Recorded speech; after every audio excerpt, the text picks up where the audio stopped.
A Emanuela Orlandi foi a única garota que já desapareceu do Vaticano. Por conta do documentário que saiu em 2022 falando sobre o caso, as investigações foram reabertas, mas é um dos casos mais misteriosos que a gente já falou aqui no canal. Então, bem-vindos a mais um vídeo do canal. Se você gosta de conteúdo assustador, bizarro e misterioso, você tá no lugar certo. Toda semana tem pelo menos 3 vídeos longos, todo dia tem vídeo curto, então tem muito conteúdo pra vocês. Se você gosta desse tipo de conteúdo, não esquece de deixar seu like, se inscrever no canal, comentar outros temas que vocês querem ver aqui. As fontes e os créditos estão sempre na descrição do vídeo. Eu já tô falando que vou falar desse caso há muito tempo e finalmente vim trazer essa história. Gente, eu vi tanta coisa sobre a Emanuela que eu tô assim, na loucura. Tem tanta coisa na minha cabeça agora e tantas teorias que eu tô quase, tipo, indo falar com a família dela. Olha, vamos investigar isso juntos, porque assim, eu preciso saber o que aconteceu. Enfim, tô bem ansiosa. Eu imagino que esse caso vai ser um dos grandes. Não tenho certeza, porque eu sempre falo isso, daí dá, tipo, menos de 30 minutos e vocês falam, nossa, nem é grande. Mas enfim, tem muita coisa pra falar hoje, então sem mais enrolação, bora pra história.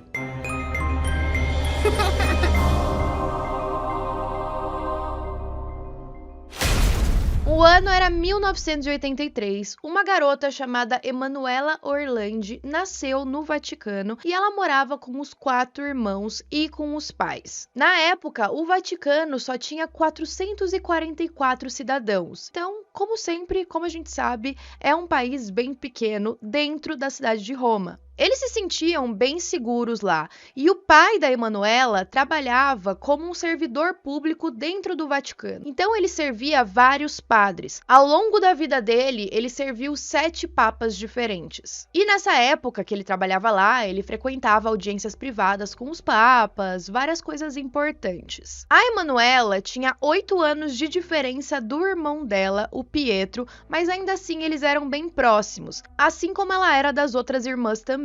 Ela amava música e ela buscava seguir essa paixão. Ela tocava piano, também tocava flauta e ela começou a frequentar as aulas do coral na escola de música em que ela fazia parte. Ela estava bem animada porque ela queria cantar. Em 1983, o Vaticano também tinha acabado de passar por um trauma bem recente. No dia 13 de maio de 81, 2 anos antes, o Papa estava, como de costume, passando por uma multidão de pessoas que o apoiavam, quando de repente todo mundo ouviu tiros. O Papa João Paulo II foi atingido 4 vezes. 2 balas foram alojadas no intestino inferior dele, a outra na mão esquerda e a outra no braço direito. E é claro que todo mundo ficou completamente desesperado e foram correndo para fornecer atendimento médico para ele. E aí chegou aquela dúvida de como algo assim poderia ter acontecido com o Papa. Ele, é claro, veio a se recuperar e um homem foi preso quase que instantaneamente. Depois que ele atirou, ele saiu correndo e tentou passar do Vaticano para Roma para entrar no território italiano, e aí nesse meio período foi que ele foi capturado pelas autoridades. O nome desse cara era Mehmet Ali Agca.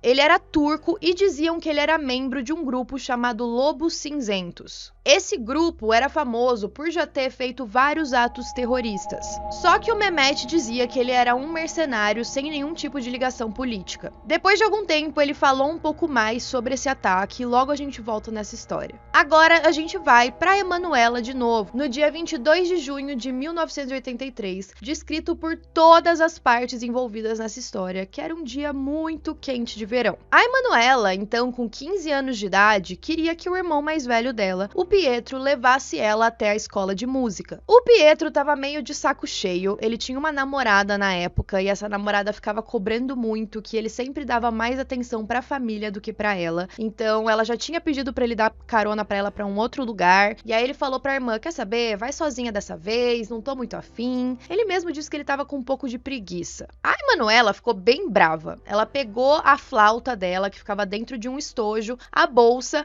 brigou um pouco com ele e saiu pela porta. A escola de música dela se chamava Basílica Santa Apollinare, que ficava na Piazza Navona de Roma. Mais tarde naquele dia, a Emanuela ligou para casa dela. Ela conversou com a outra irmã, a Federica, e de acordo com ela, isso foi entre 5 e 7 horas da noite. Ela disse que no caminho para a escola de música, enquanto ela estava andando, ela foi abordada por um homem que ofereceu um trabalho pra ela pra distribuir panfletos da Avon. E aí ela comentou isso com a irmã, ela falou quanto de dinheiro o homem estava disposto a pagar pra ela por um dia de trabalho. E a Federica achou meio estranho, ela achou aquele pagamento bem alto pra um dia só. Só que elas não pensaram muito nisso e às 7 horas da noite, a Emanuela deveria encontrar a outra irmã dela, a Cristina, que estava junto com uma amiga. Elas combinaram um ponto de encontro que ficava ali perto do Castelo Sant'Angelo. Então, às 7 horas, pontualmente, a Cristina estava lá com a amiga.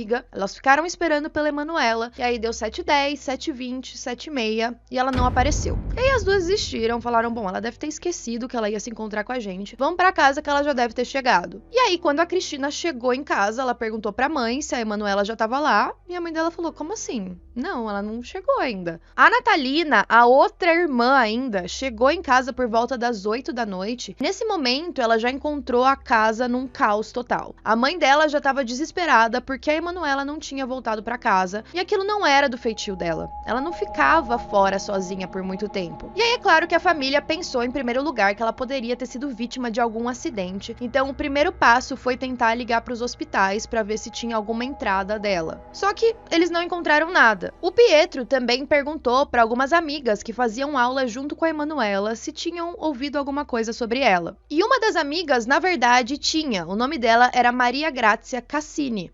Cassini, gente, quase minha parente. Ela disse que a Emanuela teria saído da escola e andado sozinha até o ponto de ônibus que fica na frente do prédio do Senado. E aí as duas conversaram um pouco ali no ponto de ônibus, a Maria estava com outras amigas, e a Emanuela teria perguntado para elas que horas a aula do coral ia terminar, porque ela tinha algum tipo de reunião. E aí ela estava meio apressada, ela estava meio olhando pro relógio, as meninas entraram no ônibus e a Emanuela ficou para trás. O Pietro depois decidiu sair pelas ruas para procurar pela irmã e fazer aquele trajeto que ela fazia sempre para voltar para casa. Só que de novo, eles não encontraram ninguém. O tio deles também foi lá desesperado. Eles saíram de moto pela madrugada toda, andando por Roma para tentar encontrar a Emanuela. E à meia-noite, os portões do Vaticano fecham. No dia seguinte, quando ela ainda não tinha voltado, as autoridades foram informadas do desaparecimento. E assim, foi bem bizarra a resposta das autoridades. Uma das irmãs da Emanuela diz que quando foi conversar com um dos policiais, ela mostrou uma foto da Emanuela pra ele, e ele falou assim, vocês nem precisam se preocupar muito, ela nem é tão bonita assim, ninguém vai querer ter sequestrado ela. Juro. O absurdo. E aí, quando eles viram que a polícia não estava colaborando tanto, a família decidiu fazer a própria investigação. Eles imprimiram vários cartazes com o rosto da Emanuela e com informações de contato, o telefone deles, e colocaram pela cidade toda, tanto no Vaticano quanto em Roma. A polícia continuava ignorando um pouco o caso, falando, ela deve ter fugido, logo logo ela volta. Até porque tinham outros casos de garotas que estavam fugindo de casa, ou com namorados, ou porque eram rebeldes, e pouco tempo depois elas voltavam. Só que tudo mudou quando um delegado de polícia recebeu uma ligação dizendo que 2 homens tinham visto uma garota parecida com a Emanuela sendo abordada por um outro homem. Esse homem teria entre 35 e 40 anos de idade e cerca de 1,80 de altura. Ele também teria estacionado um carro, que era uma BMW verde, e tudo isso teria acontecido ao lado do prédio do Senado. Lembra que a amiga dela também tinha visto ela perto do prédio do Senado? Até então fazia sentido. As autoridades começaram a pensar que esse homem que abordou a Emanuela poderia ser o tal homem da Avon. Agora que a família tinha colocado todos aqueles cartazes, eles estavam recebendo diversas ligações. Várias pistas perdidas, várias pessoas achando que tinham visto ela de alguma forma. E algumas dessas pessoas eram até meio lunáticas. Mas uma dessas ligações foi bem importante. Era de um homem que se apresentava como Pierluigi. Ele disse que ele estava com a namorada perto da escola de música da Emanuela, e aí eles encontraram uma garota que estava com uma flauta dentro da bolsa. E essa garota estava vendendo produtos da Avon, mas o nome dela não era Emanuela, e sim Bárbara. E aí foi meio bizarra essa informação, tipo, batia com a descrição da Emanuela, mas não era o nome dela. No dia 26 daquele mês, a família recebeu a visita do serviço secreto. Eles aconselharam a família a instalar gravadores para eles terem gravadas todas aquelas ligações que eles estavam recebendo, e foi isso que eles fizeram. Uma semana depois do desaparecimento, teve uma outra ligação importante. Dessa vez, eles conseguiram gravá-la. A pessoa se apresentava como Mário, falando a respeito de uma garota que se chamava Bárbara ou Barbarella. Ele disse que conhecia um cara que estava com 2 garotas na casa dele, e uma delas era uma garota bonita com cabelo escuro. Ele também disse uma informação muito importante para a polícia, que essa garota teria falado para ele que o único arrependimento dela é que ela ia ter um concerto na escola e que dessa vez ela ia cantar. E aquilo fazia sentido. Realmente ia ter um concerto e ia ser a primeira vez que a Emanuela ia cantar. No dia 3 do mês seguinte, era um domingo, e como todos os domingos, o Papa aparece na Praça de São Pedro para falar algumas palavras. Nesse dia, ele falou sobre a Emanuela. A fala dele foi um pouco estranha, porque parecia que ele sabia que ela tinha sido sequestrada e não simplesmente fugido, como a polícia estava tratando do caso ainda naquela época. E, além disso, parecia que ele sabia que ela ainda estava viva. 2 dias depois desse pronunciamento, a família recebeu uma nova ligação. Dessa vez, era um homem que estava falando italiano, mas ele tinha um sotaque que parecia americano. Então, a família começou a se referir a ele como o americano. Esse homem tocou uma gravação em que a voz de uma garota dizia International Nacional Vitória Emanuele II, repetindo essa frase várias vezes. A família imediatamente reconheceu a voz de Emanuela. Aquilo parecia querer mostrar que esse americano estava com a Emanuela e que tinha pedido para ela falar essas palavras para tentar provar para a família de que ela ainda estava viva e bem. Esse mesmo homem entrou em contato com a família diversas vezes e ele parecia ser muito educado e gentil, tentando tranquilizar eles. A família achou ele tão educado que eles até pediram para tratarem bem a Emanuela. Apesar dele ter tocado essa gravação, ainda ficava dúvida se era uma gravação recente ou não. Afinal, poderia ser uma gravação antiga e eles já tinham até matado a garota. O americano chegou um momento em que deu um prazo final, como sendo dia 20 de julho. Ele disse que nesse dia eles iam matar a Emanuela, a não ser que as autoridades libertassem o Mehmet Ali Agca, o responsável pelo atentado do Papa. E é aí que essas duas histórias se relacionam. O caso finalmente foi para a mídia internacional, porque uma garota desaparecida no Vaticano não era de interesse para os veículos de notícia. Agora, uma garota desaparecida que pode ter alguma ligação com um terrorista que fez um atentado contra o Papa, aí sim. Depois que ele informou essas coisas, o americano ligou de novo e disse para a imprensa italiana ir até uma lixeira que ficava na Piazza del Parlamento, onde eles encontrariam provas de que a Emanuela ainda estava viva. Dentro desse pacote tinha uma cópia da carteira da escola de música da Emanuela, o recibo de uma taxa da escola e uma mensagem dela. Lá estava escrito, com muito carinho, sua Emanuela. E a família, de novo, reconheceu imediatamente a letra dela. Só que era só uma cópia da carteirinha. Ainda não queria dizer que ela estava viva mesmo, mas também significava que esses supostos sequestradores também tinham acesso a bens pessoais dela. Enquanto isso, o Mehmet, lá na prisão, também tomou conhecimento desse caso e ele começou a falar que ele não tinha nada a ver com isso, que ele simpatizava com a família, que era para devolver a garota, e ele também começou a falar quem tinha mandado ele fazer aqueles ataques. Na verdade, ele disse que ele tinha sido treinado pelos russos e pela KGB. E aquilo começou a fazer sentido para os investigadores. Afinal, o Papa era polonês e na época ele estava sendo visto como uma afronta ao Bloco Leste e à Polônia, ou seja, também a Moscou. Parecia que a União Soviética queria tentar libertar o Mehmet para silenciar ele de vez. E é claro que esse caso estava na mídia, a família estava tentando entrar em contato com as autoridades para ver se teria alguma possibilidade de libertar esse cara, mas vocês imaginam o processo burocrático e outra.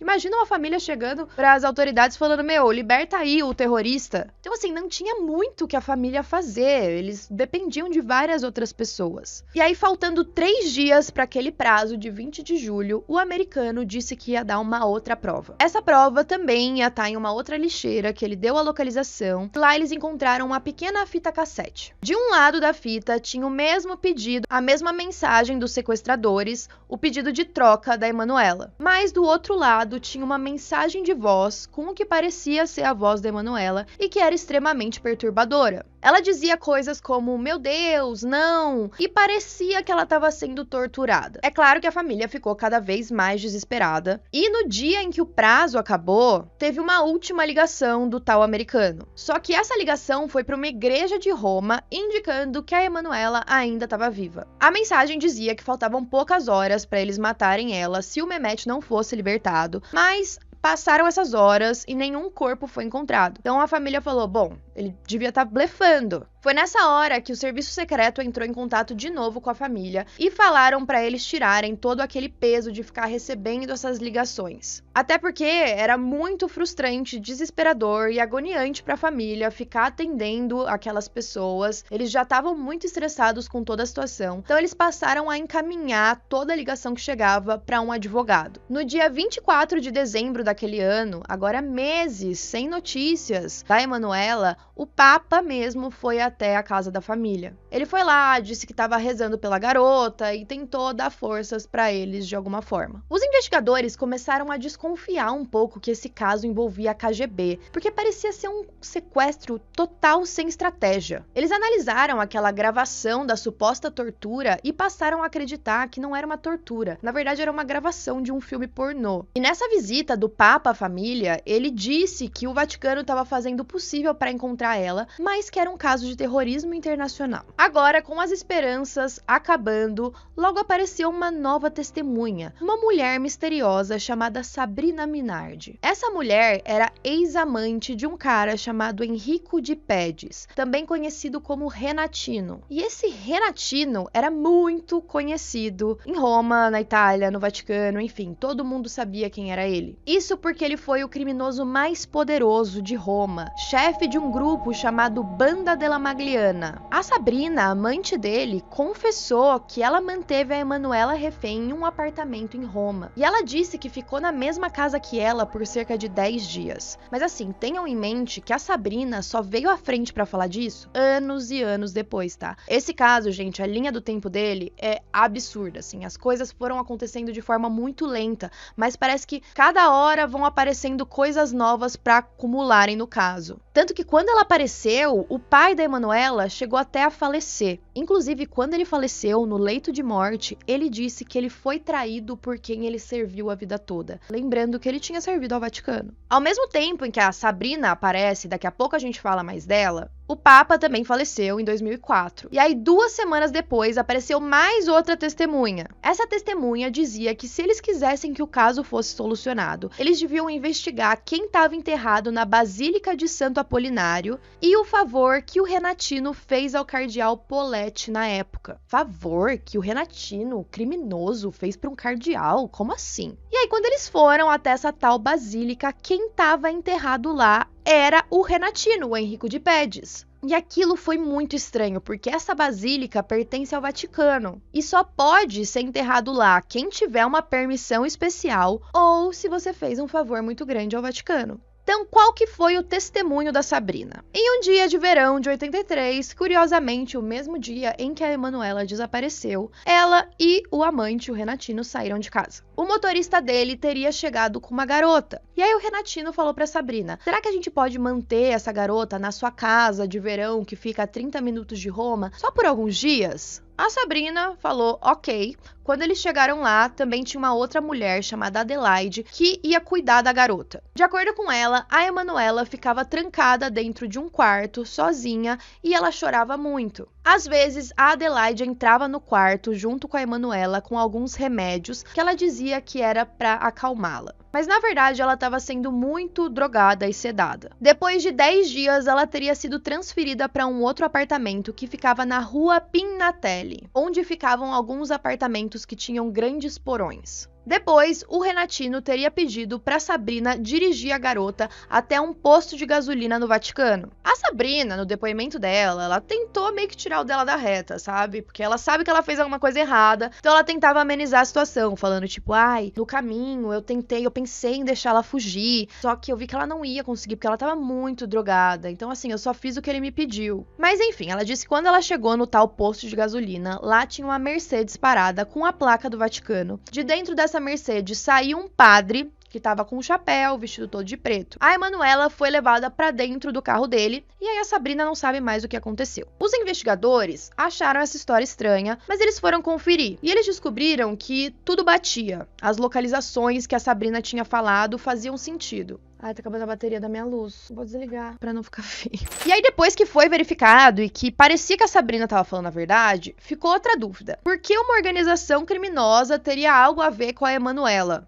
E com o Vaticano. Essa banda della Magliana que a gente tinha lá na Itália, ela tinha meio que duas vertentes e cada uma dessas vertentes tinha um líder. Um deles era o Renatino e o outro era um cara que já tinha sido capturado. E quando ele tava na prisão, ele se tornou um informante da polícia. Então, uma das repórteres que estava investigando o caso foi conversar com ele. Ela perguntou se ele sabia alguma coisa sobre a Emanuela e ele disse que sim, que um cara sempre informava pra ele tudo o que estava acontecendo do lado de fora da prisão e que ele falou sobre a Emanuela, mas que ele não deu muita bola porque ele tinha outros problemas pra se preocupar. Mas que ele acreditava que tudo aquilo envolvia muito dinheiro e que seria um dinheiro que a máfia deu pro Renatino e aí o Renatino entregou pro Vaticano e o Vaticano não devolveu. Então talvez o Renatino tinha sido um certo tipo de mediador. Ou seja, agora a teoria era que o sequestro de Emanuela poderia envolver algum escândalo financeiro, envolvendo tanto a máfia quanto o Vaticano. E aí que vem uma outra teoria da conspiração. Adoro essas teorias da conspiração, gente. Mas a data da tentativa de assassinato do Papa foi dia 13 de maio, às 5h17. Ou seja, 17h17. 13/5 às 17h17. E essa data corresponde exatamente a uma importante profecia católica, que aconteceu no dia 13 de maio, mesma data, só que de 1917. E aí teria essa relação do 17 e 17 do horário. A profecia é conhecida como a Profecia de Fátima. 3 crianças, 2 garotos e uma garota teriam recebido a visita da Virgem Maria. E ela teria dito que um papa seria assassinado, a não ser que o Império Russo recuperasse a fé católica. Acredita-se que o Papa João Paulo II, sofrendo esse atentado, talvez acreditasse que ele era o Papa da profecia. Então agora ele queria tentar fazer com que a Rússia recuperasse a fé católica. Só que isso era em um momento em que a maioria das pessoas na Rússia eram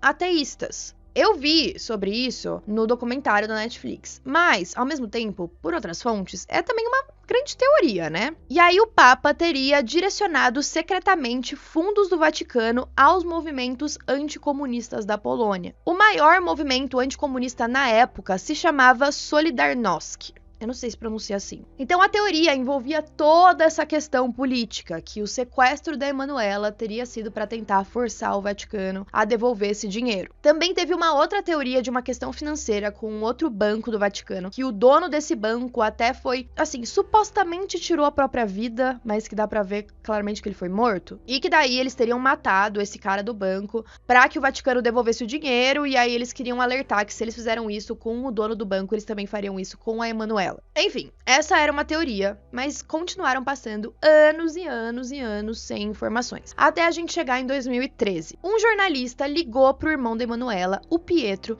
dizendo que tinha recebido uma ligação anônima que era para eles irem checar os armazéns nos antigos estúdios de Laurentiis. Eles foram até lá, e aí em uma sala antiga com vários materiais de cinema, eles encontraram uma caixa, um estojo que tinha uma flauta dentro. Aquela flauta era idêntica à da Emanuela, e o estojo também. Ele estava desgastado nas pontas, como o da Emanuela, o tecido dentro era igual, e ainda estava faltando o negocinho que limpa a flauta, que a irmã da Emanuela sempre costumava pegar, então nunca estava na flauta dela. E aí a família ficou assim, gente, como? Anos depois, sem nada, de repente, soltam uma bomba dessa, tipo, um pertence que tava com a Emanuela e que a gente nunca teve conhecimento que ainda existia. E aí o americano volta pra história. Ele fala pra família que eles estão seguindo as pistas erradas há 30 anos. Primeiro, ele disse que ele queria fazer uma entrevista anonimamente. Ele falou que ele não queria se exibir e também não queria que parecesse que ele só estava buscando fama. E ele falava que ele tinha criado o caso Orlandi. Ele disse que ele que atuou em todo o aspecto criativo, que ele criou os comunicados, a forma que ia falar com a família, as localizações. E ele disse que, a princípio, aquilo não era para ser um sequestro real, que a Emanuela tinha sido enganada. Quando ela foi abordada na rua, eles teriam falado para ela que o pai dela estava passando por questões financeiras e que eles poderiam perder a casa. E aí ela ficou bem preocupada e acabou aceitando aquele trabalho da Avon. Só que depois as coisas foram dando errado e aquilo se tornou um sequestro de verdade. O nome desse tal americano era Marco Assetti. Ele também disse que foram membros do Vaticano que sequestraram a Emanuela, que ele teve com ela nos primeiros dias, que ela estava aceitando a situação, mas que ela também estava triste e queria voltar para casa. De acordo com ele era parte de uma organização que trabalhava clandestinamente com padres, mas que não eram padres de alto escalão, eram na maioria assistentes, esse tipo de coisa. E aí ele voltou com toda aquela história do Mehmet, porque quando o Mehmet ficou sabendo do caso da Emanuela, ele teria começado a falar das pessoas por trás do atentado. Então, esse grupo do Assetti precisava de uma atitude desesperada para tentar fazer ele recuar. E isso explicaria o sequestro tão mal planejado. E ele também revelou uma informação nova. Ele disse que eles não tinham sequestrado só uma garota, mas duas. A segunda era uma garota chamada Mirella Gregori. Ela tinha desaparecido no dia 7 de maio e ela tinha 16 anos. Isso foi 45 dias antes do desaparecimento da Emanuela. A Mirella, ela era uma cidadã italiana, ela morava em Roma e ela tinha acabado de chegar da escola quando tocaram o interfone. Ela atendeu e aí falaram que era um amigo dela. Ela avisou a família que ela ia descer e 5 minutos ela estava de volta. Só que ela nunca voltou. E eles teriam usado a mesma estratégia, falado que o pai dela estava com problemas financeiros, que ele ia perder o bar que eles tinham, então ela foi junto com eles. Mas aquilo era tudo mentira. Só que a história do Assetti estava fazendo sentido, porque quando eles entraram em contato com a família da Gregori, o pai dela tinha recebido uma ligação no bar em que ele trabalhava, que era um homem que falava italiano com sotaque americano, e ele pediu para ele escrever em um bilhete várias informações que eram as roupas que a Mirella estava usando no dia em que ela desapareceu, incluindo a lingerie. E aí o Assetti explicou que eles queriam duas garotas de nacionalidades diferentes, ou seja, uma da Itália e uma do Vaticano, para negociar a soltura do Mehmet, porque aí uma delas conseguiria pressionar o Papa e a outra conseguiria pressionar o presidente. Inclusive, muitos anos atrás, o Pietro e o Assetti, quando ele veio falar pela primeira vez, eles decidiram marcar um encontro televisionado. Nossa, esse encontro é muito bizarro. Tipo, a primeira vez que um membro da família da Emanuela vai conversar com o suposto sequestrador é ao vivo na TV. Imagina o caos, né? E aí, enquanto os dois estão conversando ali frente a frente, o Pietro começa a perguntar sobre detalhes do caso, só que eu acho um pouco problemático essa entrevista. O Pietro, ele tá bem exaltado, ele tá bem irritado, ele tá com muita raiva daquele cara. E é lógico, né, gente? Não é pra menos. Você tá querendo saber resposta sobre a sua irmã e tem um cara ali que falou que foi o cara que sequestrou ela. Só que eu acho que essa raiva, né, acabou nebulando um pouco as perguntas que ele poderia fazer, porque ele tava muito na defensiva. Tipo, o Assetti começava a falar qualquer coisa e ele já tava tipo, ai, não foi assim. E aí o Assetti foi perdendo um pouco a paciência também. Ele falou, então tá bom, então deixa quieto, a gente vai parar por aqui. O Pietro não conseguiu tirar muitas informações dele. E ele não tava acreditando que o Assetti era o sequestrador da Emanuela. Parecia que ele só falava coisas que já estavam de acesso pra mídia, pra qualquer pessoa consultar. Então talvez ele só tava querendo fama. O Assetti, inclusive, foi acusado de calúnia contra si mesmo. Isso porque ele estava acusando a si mesmo, sabendo que aquilo não era verdade, para tentar enganar um juiz. Aí os investigadores chamaram alguns analistas de áudio para ver se a voz do Assetti era a voz do americano que estava ligando para a família. E as descobertas, na verdade, foram bem surpreendentes. Eles descobriram que a primeira pessoa que entrou em contato com a família Orlandi não era o Assetti, mas foi ele que fez as ligações de setembro a dezembro daquele ano, com 100% de certeza. Na verdade, não 100%, né? Porque nunca é 100%, mas quase 100%. E aí a grande teoria foi que o Assetti estava muito envolvido no caso da Mirella, mas não tanto no da Emanuela. Bom, se a Sabrina Minardi estava falando a verdade, então a Emanuela ainda estava viva no verão de 83. Em 2013, foi a eleição do Papa Francisco. E aí, como todos os papas que estavam apoiando a trajetória da família Orlandi, ele foi conversar com a família. O Pietro estava bem esperançoso de que talvez eles tivessem novas informações. E aí, quando ele foi falar com o Papa, ele meio que deu uma cortada. Ele falou: a Emanuela tá no céu. Só que o Pietro falou, como assim? A gente não tem prova nenhuma, né? A gente devia continuar procurando. E aí ele repetiu a mesma palavra. A Emanuela tá no céu. Agora a gente fica pensando, ele tinha alguma informação que a família não tinha? Não sei se vocês devem se lembrar, mas um dos maiores escândalos que aconteceu no Vaticano foi em 2016, o que ficou conhecido como VatiLeaks, porque vazaram vários depoimentos de corrupção e documentos de escândalos financeiros. Isso gerou a reviravolta mais atual do caso. Durante o julgamento desses Vatilix, uma testemunha apareceu. Essa testemunha era um padre que era secretário do Ministério da Economia. E aí ele contou uma história. Ele disse que 2 anos antes, uma pessoa tinha invadido os arquivos secretos do Vaticano. Só que essa pessoa invadiu com uma chave, ou seja, ela tinha o acesso a essa chave. E aí ela teria arrombado 2 cofres. Nesses cofres tinham documentos confidenciais que foram roubados e um deles era um dossiê secreto sobre a Emanuela. O documento era de 1998, tinha 5 páginas e essas 5 páginas eram para acompanhar um dossiê bem maior que teria 197 páginas. E o título desse documento? Essa é uma lista das despesas feitas pelo Estado do Vaticano para atividades relacionadas à cidadã Emanuela Orlandi. Ou seja, dentro do Vaticano, alguém sabia o que tinha acontecido com ela por anos depois do desaparecimento dela e nunca informou as autoridades e muito menos a família. Esse dossiê foi escrito pelo cardeal Lorenzo Antonetti. Ele era chefe da APSA, que é uma instituição que administrava todo o patrimônio do Vaticano. Nesse dossiê tinha uma lista para sustentar o egresso de casa da Emanuela. Nessa lista tinham despesas como mensalidade, alimentação, alojamento, atendimento médico, viagens e tudo isso não na Itália, mas em Londres. Esses investimentos do Vaticano na Emanuela duraram de 83 a 97. Isso significava que ela teria supostamente vivido longe da família e longe da Itália por 14 anos. No dossiê tinha até o endereço desse alojamento, que custava 8 milhões de liras. Eu não sei quanto é isso, porque liras nem é a moeda mais usada na Itália, né? Precisa fazer as contas. E aí, quando eles descobriram, essa localização era um albergue para jovens garotas, que era gerenciado pelos padres escalabrinianos. Esse local era uma congregação católica que tinha uma ligação bem forte com o Vaticano. E é claro que quando os investigadores foram lá, eles não encontraram nada relacionado a Emanuela, até porque se ela tivesse mesmo lá, ela ia estar sob outro nome ou não ia estar nem registrada. E assim, esse fato encaixava bastante com a história da Sabrina, de que a Emanuela foi entregue para um padre do Vaticano. Na última página tinha uma despesa final de 21 milhões de liras, que seria para transferência para o Vaticano. Eles assumem que a Emanuela teria morrido em 97 em Londres e essas despesas maiores seriam para transportar o corpo dela para a Itália de novo. E assim, é claro que isso explodiu a mente de todo mundo que ainda tá investigando o caso, principalmente da família. Eles não conseguiam acreditar que esse documento era verdadeiro, até porque se fosse, era algo extremamente cruel. Como que eles estavam escondendo a garota por 14 anos com a família em agonia? Como que ela viveu? O que ela estava pensando? Ela tinha acesso às notícias? Ela sabia que a família dela estava procurando por ela? Nesse mesmo tempo, uma jornalista recebeu uma carta anônima de uma pessoa falando para eles procurarem pelo corpo da Emanuela em uma basílica que ficava bem perto da casa onde eles moravam. E aí teve todo um processo, isso foi em 2019, já foi bem mais recente. Teve todo um processo deles conseguirem autorização para cavar esse túmulo aí dentro da basílica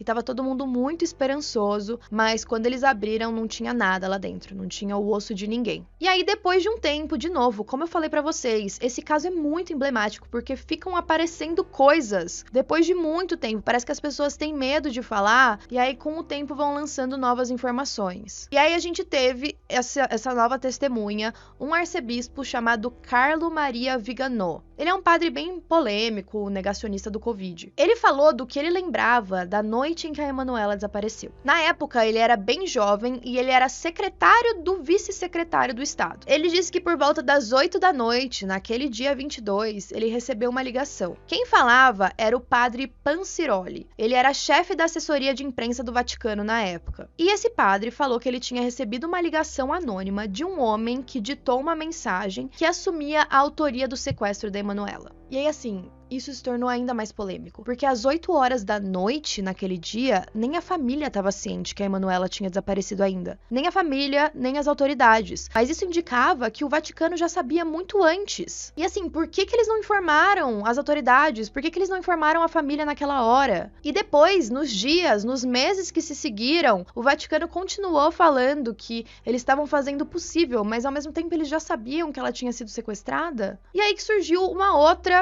dúvida. Se realmente tivesse todo aquele envolvimento da máfia, os envolvimentos políticos, os ataques e tal, se fosse pelo dinheiro, por que não sequestraram um padre, um cardeal? Por que a Emanuela? Eu acho que essa sempre foi a grande questão. Por que a Emanuela foi escolhida? Será que ela estava guardando algum segredo importante que comprometia o alto escalão do Vaticano? Ou que talvez pudesse causar um grande escândalo? E foi aí que apareceu uma outra figura. Depois de anos e anos e anos, uma mulher que alega ter sido uma das melhores amigas da Emanuela decidiu dar um depoimento. Ela parecia muito abalada e ela disse se arrepender muito de não ter falado sobre isso antes. Ela disse que poucos dias antes da Emanuela desaparecer, ela ligou para essa amiga. Ela teria falado que precisava encontrar com ela para contar um segredo muito importante e ela parecia estar muito aflita. E aí, quando as duas se encontraram, a Emanuela teria dito que um dia, quando ela estava caminhando pelos jardins do Vaticano, alguém muito próximo do Papa estava incomodando ela. E aí, a entrevistadora, né, que tá perguntando as coisas, ela diz, mas que tipo de perturbação, né? O que ele estava fazendo? E aí, a amiga diz que acha que é algo relacionado à importunação sexual, como se ela tivesse sido abusada, não se sabe exatamente. Ela só disse que pra ela não achava que a Emanuela precisava falar com todas as palavras, que só pelo olhar dela, ela já imaginava que era isso que tinha acontecido. E aí também ficou toda aquela coisa, tá? Se isso realmente aconteceu, a Emanuela não falou isso pra ninguém? Ela não falaria isso pra família? E a família diz que não, que a Emanuela jamais falaria algo assim pra eles. E a própria melhor amiga disse que esse tipo de coisa, pra elas na época, era uma grande vergonha, não era algo que elas sairiam falando. Ainda mais, né? Imagina por envolver a igreja. Então aí tava a teoria principal. A Emanuela teria sido importunada por alguém de alto escalão do Vaticano. Tinham todas essas questões políticas e financeiras e não sei o quê. Eles falaram, vamos sequestrar a Emanuela porque ela sabe demais. Ou tipo, ou eles só queriam sumir com ela para ela não revelar esses segredos, ou então foi esse o motivo dela ter sido escolhida. Depois que o documentário foi lançado na Netflix em 2022, o Vaticano, em janeiro de 2023, anunciou que ia reabrir o caso dela. Eles falaram que a abertura do caso era baseada em um dossiê investigativo que o Vaticano entregou a promotores de Roma. E aí surgiu uma nova polêmica, porque entre os documentos estava a correspondência entre Agostino Casaroli, o então secretário do Estado do Vaticano, e um padre colombiano que tinha sido guia espiritual e confessor da família Orlandi. Segundo esses documentos, um cara chamado Mário Meneguzzi, que era casado com a tia materna da Emanuela, ou seja, o tio dela, tinha assediado sexualmente a irmã da Emanuela, a Natalina. Isso foi no mesmo período em que a Emanuela desapareceu, e aí eles começaram a falar que talvez a causa do desaparecimento dela tenha sido porque o tio também tinha abusado dela. Esse documento também sugeriria que essa pista do tio ser o responsável foi algo negligenciado pela polícia. Mas a família Orlandi já diz que o envolvimento do tio foi investigado e descartado. Até porque na noite em que a Emanuela desapareceu, foi confirmado que ele estava a 200 quilômetros de distância de férias com a família. E quando o pai da Emanuela ligou para ele avisando o que tinha acontecido, ele foi imediatamente para Roma. A família Orlandi ficou bem preocupada com essa reabertura do caso e de não ter os documentos que sugerem que o Vaticano possa estar envolvido. Com relação à resposta do documentário, o Vaticano disse o seguinte: a Santa Sé compartilha o desejo da família de chegar à verdade sobre os fatos e, para isso, espera que todas as hipóteses de investigação sejam exploradas. Nesse meio tempo, e um desdobramento mais recente, também apareceu um policial chamado Antônio Goglia, na verdade ele é ex-policial, e aí ele começou a alegar que existiam restos humanos, incluindo os de Emanuela Orlandi, no sótão do Castel Sant'Angelo, atrás de uma porta reforçada, que esconderia um cômodo de cerca de 20 metros quadrados. O Pietro acredita que essas declarações dele são pura loucura. Ele disse que conhece esse cara há anos e que ele sempre muda as hipóteses dele, e que não é possível que as pessoas ainda estão dando atenção pra ele. Bom, então a gente tem algumas teorias aqui. A gente tem essa teoria de que o Vaticano estava envolvido, ou que a máfia estava envolvida, ou que tem motivações políticas, ou que ela estava sendo assediada de alguma forma por algum membro do Vaticano. Lembrando que no vídeo que eu fiz aqui pra vocês, do Padre Amor, foi o chefe exorcista do Vaticano por muito tempo, em maio de 2012, ele deu uma declaração, uma entrevista, dizendo que acha que a Emanuela foi sequestrada por um membro da polícia do Vaticano para festas sexuais 2023 e que depois ela foi assassinada. Agora, o que não entra muito na minha cabeça é se os documentos que encontraram das despesas da Emanuela forem verdadeiros, como ela morreu? Quase 30 anos de idade? Ela era bem nova, né? O que eles fizeram? Eles mataram ela por fim? Mas se mataram ela, por que só 14 anos depois? Como ela viveu todo esse tempo? O que ela tava fazendo? Gente, são tantas perguntas. Juro, esse caso me deixa horrorizada, assim. Primeiro que tudo que a gente falou aqui, a grande parte tá em documentários, tá? As minhas fontes foram quase 100% de documentários, mas são todas grandes teorias. As pessoas que investigam o caso acreditam que todas as teorias têm algum fundo de verdade. Talvez todas elas sejam verdadeiras. Talvez a gente tenha que juntar pedaços de várias delas para se encaixar no caso final. Mas ainda assim, são muitas perguntas. Acredito que talvez a gente tenha mais desdobramentos futuramente. Não acho que a família da Emanuela vai parar de buscar por respostas. Então, qualquer novidade, eu conto aqui pra vocês. Mas comentem sempre o que vocês acharam e até a próxima.